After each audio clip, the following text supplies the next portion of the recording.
여러분 안녕하십니까? 날씨가 점점 차가워져 가고 있습니다. 아침 저녁으로 바람은 신선하고, 그리고 어제까지 그 푸르던 초록이 지금은 지치다 드디어 단풍으로 익어가는 그런 다사지추의 계절입니다. 다사지추, 무슨 뜻인지 잘 아시죠? 사자성어잖아요. 마늘 다자에다가 일사자, 그리고 가을을 의미하는 가을 추자, 중국어로는 이렇게 부릅니다. 두어스즈추. 그런데 사전에서는 이 다사지추를 가을로 해석하지 않습니다. 다사니까 일이 많이 벌어지거나 또는 벌어지고 있는 때를 가리키는 거예요. 국가적으로 또는 사회적으로 이런저런 소란스러운 일들이 많을 때를 가리켜서 다사지추라고 하는 건데, 그러나 이 다사지추의 어원을 파고 들어가 보면 재미있는 일들을 발견하게 됩니다. 왜 하필이면 다사지추라고 했을까요?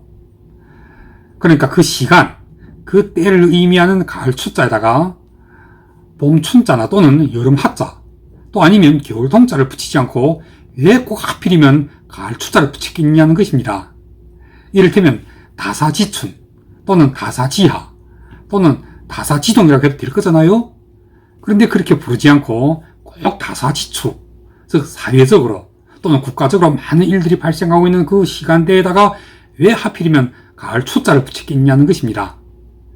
이렇게 다사지추처럼 마감 글자, 즉 때와 시간을 가리키는 그 글자에다가 가을 추자가 들어가는 또 다른 사자성어가 한두 개가 아닙니다. 이를테면 다사지추 외에도 또 존망지추, 중국어로는 춘왕즈추, 무슨 뜻이냐면 존망지추의 존은 존재 또는 존속한다는 뜻이고, 망은 멸망을 의미합니다. 그러니까 존속하느냐, 즉 생존하느냐 아니면 멸망하느냐를 가리키는 그 중대한 때, 그 시간을 의미하는 것입니다. 그러니까 이 가을 추자 속에는 일이 많이 발생한다는 다사의 의미와 함께 존속하느냐 멸망하느냐의 그 존망의 의미도 함께 내포되어 있는 것입니다. 물론 이 존망지추 또한 사전에서의 해석은 여전히 가을을 가리키는 것이 아니고 그 때 또는 그 시절 또는 그 시간을 가리키는 것으로 되어 있지만, 여기서도 또 문제가 하나 생기죠. 왜 존망지추 또한 가을 추자 대신 존망지춘, 즉 봄을 의미하는 춘자 또는 존망지하 또는 존망지동, 이렇게 가을 외에 다른 계절을 가져다 붙이지 않느냐는 것입니다. 여기서 알 수 있듯이 다사지추 속의 가을 추자와 존망지추 속의 가을 추자, 이들 모두의 추자는 의심할 바 없이 가을이라는 이 계절을 의미하고 있음이 틀림이 없는 것입니다. 우연히 일치일지는 모르겠지만 올해 2022년 가을만큼이나 대한민국에서는, 그리고 특히 오늘날의 이 보수파 집권 여당에서는 그야말로 다사지추라는 이 사자성어 한마디로는 도저히 표현이 모자랄 만큼이나 이런저런 온갖 소란스러운 일들이 얼마나 많았습니까? 그 온갖 소란스러운 일들의 클라이맥스, 그러니까 가장 높은 정도의 흥분과 긴장 상태, 그게 지금 당장 눈앞으로 다가온 다름 아닌 바로 이준석에 대한 추가 징계 아닙니까? 그 윤리위가 10월 6일에 열린다니까 이제 한 2, 3일 남았는가요? 그러니까 다시 말씀드리자면 이 다사다난했던 2022년 다사지추의 계절에 존망지추의 위기에 처한 이준석의 그 추가 징계로 인해서 이 당에서 철저하게 쫓겨나게 된 뒤의 슬픔, 두보의 그 유명한 시 등고 속에서도 역시 가을 추자가 매달리는 말리비추, 중국어로는 완리베이추, 이런 사자성어가 또 있습니다. 한국어로 말리비추, 여기서 말리는 거리를 의미합니다. 말리의 타양에서 슬퍼하는 가을, 여기에서의 타양이 이준석에게는 그 자신이 한때 당대표까지 지냈던 이 국힘당이 되는 거죠. 추가 징계로 다시 또 당원권 정지가 원래 6개월에서 한 2, 3년쯤 연장되는 것이라면 그 2, 3년 뒤에는 다시 또 당적을 회복할 수 있는 것이겠지만, 그게 아니고 만약 이번에 제명당에서 철저하게 쫓겨나게 되면 이 당이 이제는 이준석에게는 그야말로 천리 만리밖에 타양으로 되어버리는 것입니다. 아마 영영 다시는 돌아오지 못하게 될 거예요. 그래서 제가 오늘 논평의 제목은 썸네일에서 밝혔듯이 다사지추의 대한민국, 존망지추의 집권여당, 그리고 만리비추의 이준석이라고 한 것입니다. 이 모든 소란, 그리고 이 소란으로 인한 위기, 그리고 그 위기에서 이어지는 슬픔이 모두 가을에와 집중된 것 또한 우연이라면 우연이겠지만, 그러나 이 가을 축자가 하필이면 다사지추에 매달리고 또 존망지추에 매달리고 또 나아가서는 만리비추에도 매달리게 된 것은 다 그럴 만한 사연이 있는 것입니다. 이를테면 인류 역사 속의 그 모든 허다하게 큰 사건들은 거의 대부분이 모두 가을에 발생했기 때문이었습니다. 그렇다면 왜 가을이었을까요? 그것은 농민들이 봄에 파종을 하고 그 농작물들이 여름에 성장하여 가을에 가서 열매를 맺고 그 열매들을 수확하여 벌어들인 돈으로, 이를테면 은행에서도 농민들한테 돈을 빌려주고는 절대로 봄이나 여름에 그 돈을 갚으라고 하지 않습니다. 농민들한테는 가을이 되어야 돈이 생기니까요. 물론 그 돈은 쌀을 팔아서 생긴 것이겠죠. 때문에 과거에 보면 은행들뿐만 아니라 관청에서도 죄를 지은 사형수를 참할 때는 절대로 봄이나 여름에 집행하지 않고 반드시 가을 또는 가을 이후의 겨울에 집행합니다. 그래서 여기서도 또 가을 축자가 들어가는 사사성어가 발생하는데, 내가 당했던 어려움을 반드시 대갚아준다는 뜻의 그 복수를 의미하는 추후산장, 중국어로는 추허수안장, 이것도 또한 가을 추이고, 그리고 관청에서 사형수를 참할 때도 역시 추후문참, 중국어로는 추허원장, 여기서도 또 가을 축자가 들어갑니다. 그러니 솔직히 말씀드린다면 가을은 한마디로 하면 정말 슬픈 계절이죠. 제가 방금 위에서 말씀드렸듯이 인류 역사 속의 대부분의 큰 사건들은 모두 가을에 발생한다고 했잖아요. 왜냐하면 전쟁도 대부분이 가을에 발생했습니다. 가을에 곡식이 익어서 쌀이 생겨야 군대는 그 쌀로 군량을 마련할 수 있는 것이 아니겠습니까? 그리고 또 북방의 여진족이 과거에 중국의 만리장성이 남으로 쳐들어오곤 했던 그 시간도 거의 대부분이 모두 가을이었고, 왜냐하면 가을이 쳐들어와야 쌀이건 뭐건 뺏어갈 수 있으니까요. 그렇게 해서 어느 한쪽이 전쟁에서 이기게 되면 그 전쟁에서 진 쪽은 다름 아닌 존망지추 위기에 처하게 되고, 그 위기가 끝난 뒤에 나라가 붕괴되고 가족이 흩어지고 유랑민들이 산지사방으로 방황하게 되면서 겪게 되는 그 만리비추의 슬픔, 이 또한 역시 가을만의 풍경이 아닐 수가 없는 것입니다. 이해가 되십니까? 마무리하겠습니다.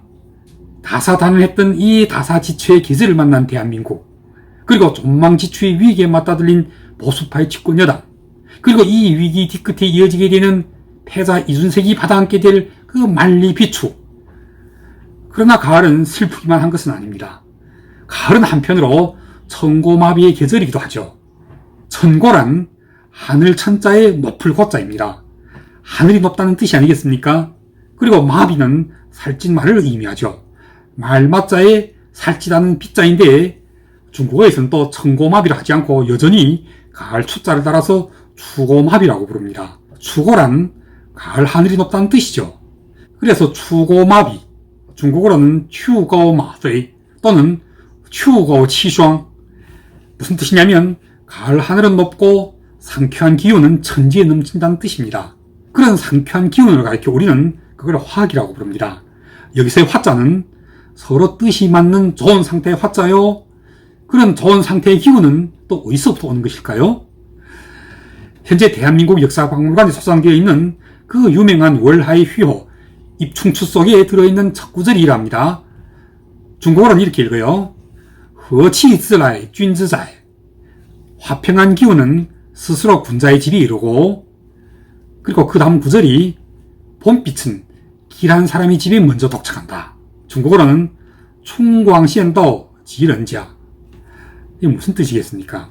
이 높은 하늘의 상쾌한 기운의 가을을 맞는 보수파 집권여당이 다사지추의 계절에 존망지추의 위기를 넘어 만리비추의 이준석과 결별하고 추고기상의 화평한 기운을 되찾자면 그 기운과 가장 부합하는, 이를테면 안철수 같은 학식이 높고 행실이 어질고 마음이 착하고 나아가서 부지런한 사람, 여러분들께서는 사전에서 한번 군자에 대해서 찾아보십시오. 군자란 우선 학식이 높아야 하고 행실이 어지러야 하며 따라서 마음도 착하고 무던해야 하는 것입니다. 왜냐하면 지금 이 집권여당이 상대하고 있는 진보야당의 당대표라는 사람이 바로 이 사전 속에서 규정하고 있는 군자의 표준과 정말 180도로 정반대에 있는 그런 형편없는 표준의 사람이기 때문이 아니겠습니까? 학식도 높지 못하고 행실도 어질지 않으며 거기다 마음까지도 착하기는 고사하고 그 하는 행실, 아니 그동안 쭉 해왔던 행실들은 어느 것 하나 사악하고 간약하고 탐욕스럽지 않은 것이 없죠. 한마디로 하면 그야말로 쌍스럽기를 이를 데가 없지 않습니까? 이런 형편없는 야당의 앞에는 그냥 그 정반대 품격의 안철수 같은 군자가 만약 거울처럼 마주서기만 해도 그것은 그냥 그 자체로도 엄청나게 큰 무기가 되는 것입니다. 왜냐하면 말빨이 세서 말로 싸워서는 절대로 지지 않는 그런 싸움 수탉 같은 당대표, 그게 바로 오늘의 이준석이 아닙니까? 이런 이준석 유형의 당대표가 다시 나온다면 보수판 이제 영영 망하는 길로 가는 수밖에 없죠. 반드시 이준석과는 정반대가 되는 품성과 지식과 나아가서 그 도덕심에 이르기까지 그런 인격의 수양 앞에서 자, 형편없는 야당의 이재명이나 박홍근 같은 군상들로 하여금 그야말로 한순간에 조혁영, 즉 마귀를 비추는 거울, 그런 조혁영 앞에 마주선 여기와 같은 꼴이 나게 만들 수 있는 그런 고품격의 추고기상, 즉 높은 가을 하늘의 상쾌한 기운을 한 몸에 담고 있는 안철수 같은 군자를 당대표로 모셔야 하는 것입니다. 마지막으로 한마디만 더 하겠습니다.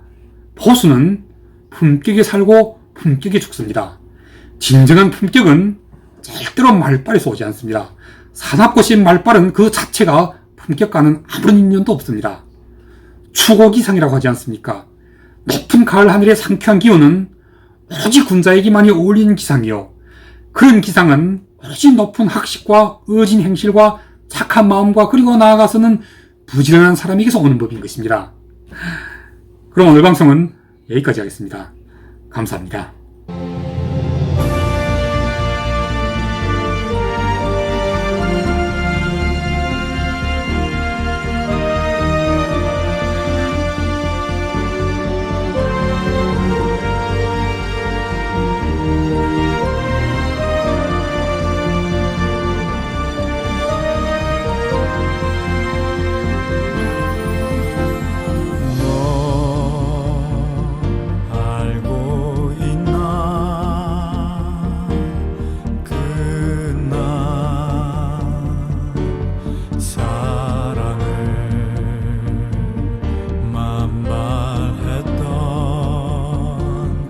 꽃이